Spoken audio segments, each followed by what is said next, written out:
여기 혹시 내가 하나님의 인자심이 너를 인도하여 회개하게 하심을 알지 못하기 때문에 하나님을 멸시한다. 하나님을 멸시한다. 또 하나님을 멸시하는 것으로 이게 그런 일이 없도록, 하나님을 멸시하는 일이 없도록 우리가 어떨 때 권위에 대해서, 어떨 때 부모님에 대해서, 어떨 때 무시하거나 멸시하게 되던가요? 살다 보면 멸시하는 경우가 있습니다. 언제 멸시하나요? 언제 무시하게 되죠? 자기의 힘이 커졌다고 생각하는 순간에, 자기의 지식이 많다고 생각하는 그 순간에 우리가 그런 실수를 범하죠. 그런 실수를 범합니다. 조금 안다고 생각될 때, 조금 힘이 세졌다고 할 때, 그래서 아버지를 이겨 먹으려고 하는 그런 일이 중학교 1학년, 2학년 때 그런 생각이 듭니다. 그러다가 이제 성숙해지고 철이 들면 아버지가 힘이 없고 연약하고 초라해 보여도 아버지를 존중하죠. 우리가 그런 과정들을 겪습니다. 특별히 남자들은 아버지의 권위에 대해서 굉장히 불편해하죠. 그러다가 이제 성숙하면 그 권위에 대해서 인정을 하고 또 그렇게 수고하고 애쓴 것을 고마워하게 되죠. 그런데 여기 그런 일이 없도록 하나님의 의로우신 심판이 나타나는 그날에 임하는 진노에다가 자신에게 그 진노를 쌓는 일이 없도록, 참 종말론적인 생각인 겁니다. 굉장히 성숙한 생각이고요. 결론은 이거죠. 하나님의 인자하심이 나를 인도하셔야 회개할 수 있다라고 지금 바울은 말하고 있습니다. 하나님의 인자하심이 나를 인도해 주셔야 회개할 수가 있다. 하나님의 인자하심이 나를 인도했기 때문에 회개할 수 있었다. 하나님의 인자하심이 나를 인도하는 그 인도하여 회개할 수 있는 기회를 주셨기 때문에 내가 지금 이 자리에 있다. 이것보다 더 온전한 아버지에 대한 존중이 어디 있겠습니까? 아버지에 대한 많은 그 존중의 부분들이 있지 않습니까? 전능하신 하나님, 무소부재하신 하나님, 천지를 창조하시고 우주 만물을 다스리시고 지금도 살아계시고 역사하시고 우리를 위하시고 우리의 필요를 공급해 주시는 여러 가지가 있겠지만, 특별하게 하나님을 멸시하지 아니하고 마지막 날에 이 말 진노를 자신에게 안 쌓는 자는 회개하는 자라는 거예요. 우리가 생각할 때 더 능력 있는 것이 이 세상에 많을 것 같잖아요. 그렇잖아요. 탁월한 게 더 많을 것 같고, 보여줄 수 있는 것, 다른 사람들한테 젠치할 수 있는 것, 자랑할 수 있는 것이 그것 말고 더 많은, 우리 생각에 그렇잖아요. 기도는 모든 종교가 다 하는데, 기도는 모든 종교가 다 하잖아요. 모든 종교가 다 하는데 기도에 이렇게 목숨을 걸어야 하나? 그 시간에 나 같으면 더 발빠르게 움직여가지고 이자 2.4%인데 2.7% 되는 곳에서 내가 더 열심히 노력해가지고 나의 탁월함을 드러내고, 이게 훨씬 더 능력 있어 보이거든. 많은 사람들이 그런 생각을 합니다. 부자가 되고 대통령이 되고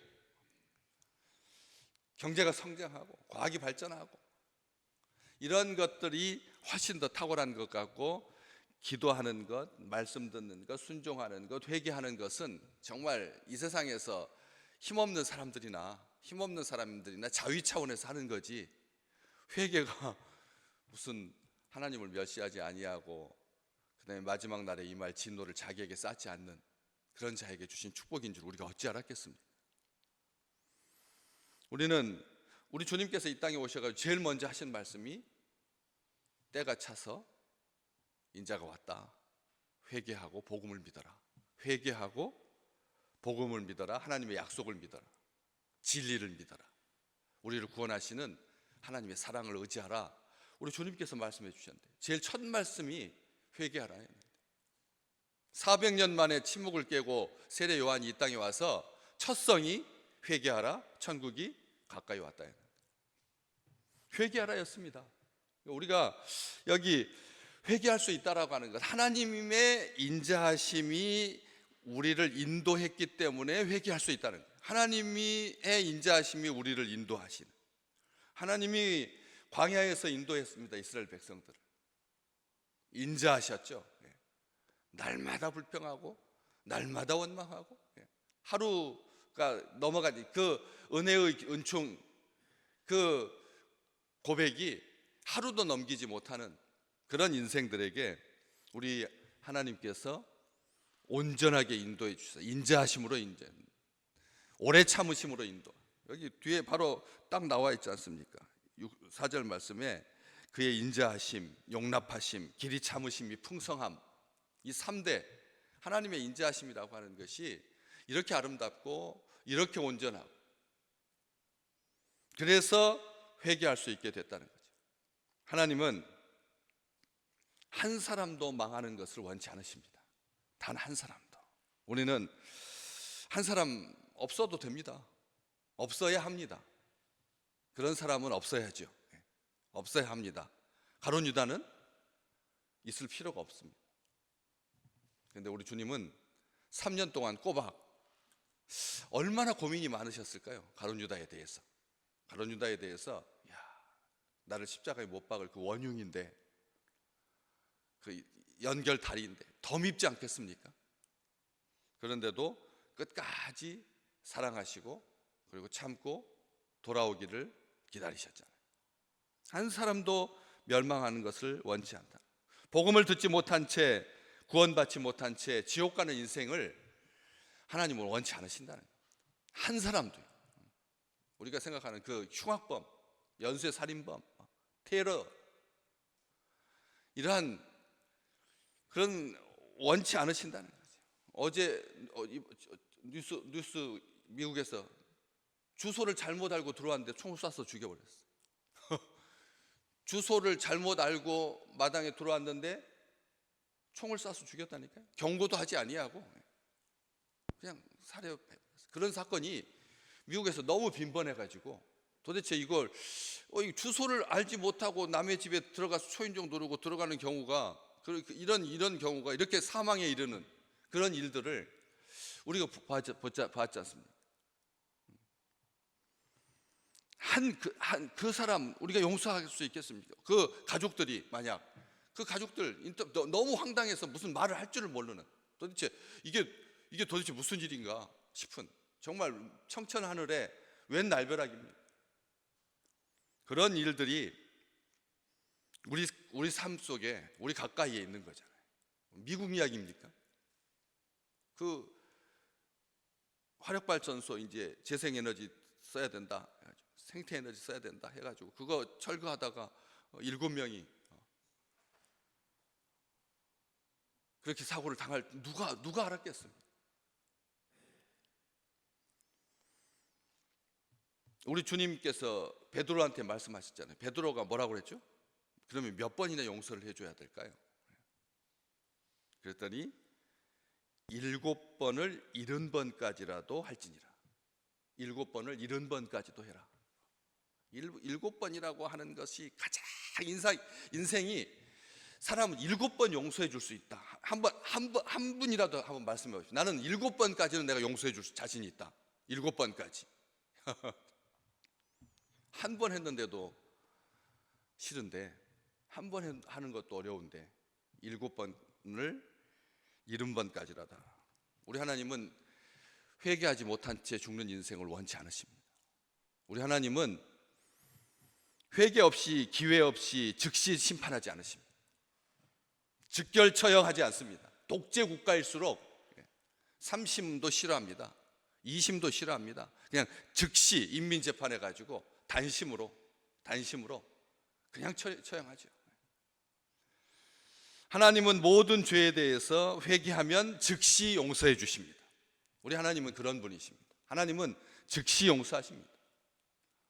하나님 얼마나 용서를 잘하시면 동이 서에서 먼 것 같이 너희 죄를 기억하지 않겠다고 했을까요? 우리가 그 은총을 입어서 우리가 기도하고 우리가 살고 있고 우리가 신앙생활하고 우리가 삶을 사는 건데, 우리는 그것을 잊을 때가 많다는 거죠. 용서받지 못할 죄인은 없다. 우리 한번 따라서 해보실래요? 용서받지 못할 죄인은 없다. 용서받지 못할 죄인은 없습니다. 하나님 앞에서도 용서받지 못할 죄인이 없는데 내 앞에서 용서를 못 해준다는 것은 정말 오만한 것이죠. 우리가 그걸 기억해야 됩니다. 용서하시기를 주의 이름으로 축복합니다. 용서하셔야 합니다. 용서가 법입니다. 하나님의 법입니다. 용서가 하나님의 뜻입니다. 용서가 하나님의 의지입니다.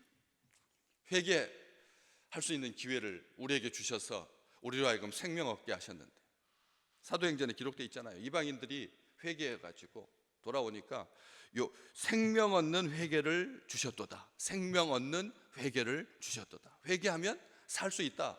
이게 하나님의 법이고 하나님의 뜻인데, 우리가 용서하지 않으면 사람 죽이는 겁니다. 죽이는 거다. 하나님의 인자하심, 용납하심, 길이 참으심이 풍성하심, 그것으로 인하여서 우리를 살려주셨는데, 목이 뻣뻣하게 곧아서 밑에 보시면 5절 말씀에 오직 다만 네 고집과 회개하지 아니한 마음을 따라서, 고집과 회개하지 않는 마음, 회개하지 않는 마음보다 더 위험한 게 뭐냐? 고집스러운 거라. 끝까지 고집하는, 부끄러움을 모른 채 낯빛 하나 변하지 아니하고 고집 부리는, 우리 얼마나 고집이 많은지 모릅니다. 소가 고집 부리면 얼마나 웃겨요. 걔가 그냥 고집 부려, 자기를 위해서 산책시켜주고 자기를 위해 하는 건데도 그냥 안 가려고 목을 그냥 비틀어 대고 주인한테 거스르는 그 고집과 같이 얼마나 안타까운 일입니다. 고집과 회개하지 않냐는 마음을 따라서, 회개하지 않는 것은 자기를 정죄하는 겁니다. 고집 부리는 것은 자기를 심판하는 겁니다. 자기를 심판하는 겁니다. 로마서 뒤에 5장에 우리는 고백하지 않습니까? 성령의 생명의 법이 죄와 사망의 법에서 우리를 해방시켜 주셨다. 누구든지 그리스도 안에 있는 자는 결코 정죄함이 없습니다. 우리는 아무도 정죄하지 않습니다. 오늘 우리에게 이 푸르른 날, 이 맑고 고운 날, 아무도 판단하지 아니하고 아무도 정죄하지 아니하고 죄를 자백할 기회를 주신 하나님을 감사하는 마음으로, 죄를 자백할 기회를 주신 하나님께 감사하는 마음으로 모든 불의에서 깨끗하게 하시는 그런 하나님의 은총이, 하나님의 은혜가 가득하시기를 주의 이름으로 축복합니다.